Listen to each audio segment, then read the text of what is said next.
परमात्मा के योग से एक ऐसे आनंद का आविर्भाव होता है जिसकी तुलना संसार के अन्य किसी भी सुख से नहीं की जा सकती। इस सुख को परमानंद, जीवन मुक्ति, ब्रह्म निर्वाण, आत्मोपलब्धि, प्रभु दर्शन आदि नामों से जाना जाता है। पंडित श्री राम शर्मा आचार्य। पुस्तक का नाम प्रत्यक्ष फलदायिनी साधनाएं। संसार के वातावरण का कुप्रभाव मन पर जमता है। इसको नित्य ही साफ करने की जरूरत पड़ती है। कमरे में नित्य धूल जमती है, इसलिए नित्य झाड़ू लगानी पड़ती है। त्वचा पर, नाक, कान, आंख, दांत, जीभ पर नित्य मैल जमता है, इसलिए उनको जल से नित्य स्वच्छ करते हैं। इसी प्रकार मन पर सांसारिक दुष्प्रवृत्तियों के कुसंस्कार नित्य जमते हैं। उनको हटाने के लिए नित्य योग साधना करने की जरूरत पड़ती है।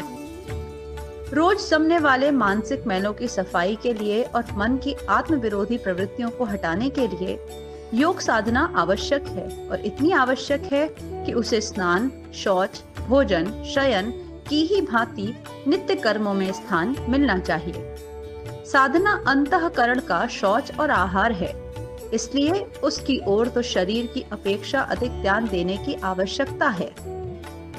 आपके समक्ष प्रस्तुत है एक लघु पुस्तक जो ऐसी अनेक साधनाएं बताती है जिनको करके हम अपने मन और अंतःकरण को स्वच्छ और निर्मल बनाकर अपने समस्त मानसिक दुखों का अंत कर सकते हैं और आत्मबल बढ़ा सकते हैं, जिसके बाद हम जीवन में जो भी चाहें प्राप्त कर सकते हैं। पुस्तक के कुछ अंश आत्मदर्शन के लिए इस प्रकार के विचार और विश्वास को मन में स्थान देना चाहिए कि मैं शरीर नहीं, आत्मा हूँ। अपने अहम को शरीर से भिन्न अविनाशी आत्मा और शरीर मन बुद्धि को अपना औजार समझने की मान्यता जब सुदृढ़ हो जाती है तो मनुष्य उसी ढांचे में ढलने लगता है और जो आत्मा के स्वार्थ एवं गौरव के अनुरूप है। यह विश्व त्रिगुणात्मक है, सत्व, रज और तम।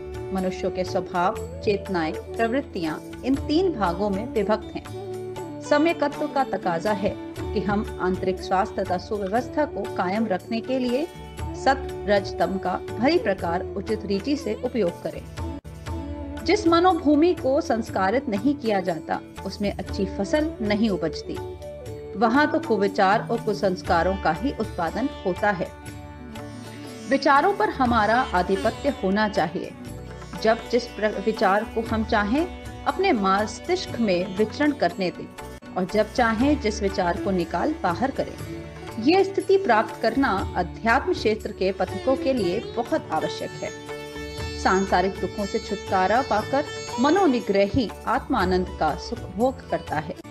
हर घड़ी विपरीत परिस्थितियों में रहकर भी उसकी आंतरिक शांति नष्ट नहीं होती। आकाश से शब्द, तेज से रूप, जल से रस, पृथ्वी से गंध और वायु से स्पर्श का भान होता है।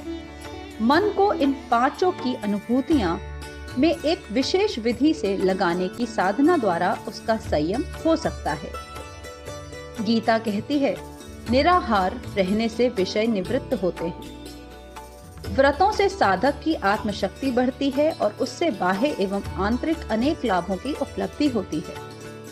शरीर में सूक्ष्म ग्रंथियां होती हैं जिन पर आसनों के द्वारा विशिष्ट प्रभाव पड़ता है। इस प्रभाव के कारण शारीरिक शक्ति में वृद्धि होने के साथ साथ मानसिक तथा आत्मिक बल भी बढ़ता है। जिनका शारीरिक, मानसिक, सामाजिक स्वास्थ्य ठीक नहीं है वे आत्मबल की संपन्नता प्राप्त नहीं कर सकते। उपार्जित संपदाओं को स्थायी बनाने और सुरक्षित करने का वैज्ञानिक तरीका दान है। दान करने से ही शक्तियां आत्मा के बैंक में जमा होती हैं।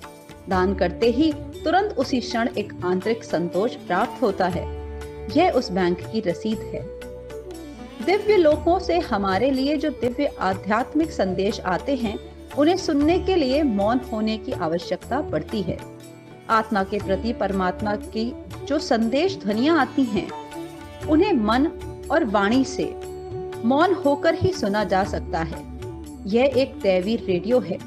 चुप रहकर, अंतर्मुखी होकर ही साधक परमात्मा के प्रकाश को ग्रहण कर सकता है। पुस्तक के कुछ बिंदु। आत्म जागरण योग, सम्यकत्व योग, आत्म निरीक्षण योग, आत्म नियंत्रण के लिए व्रत,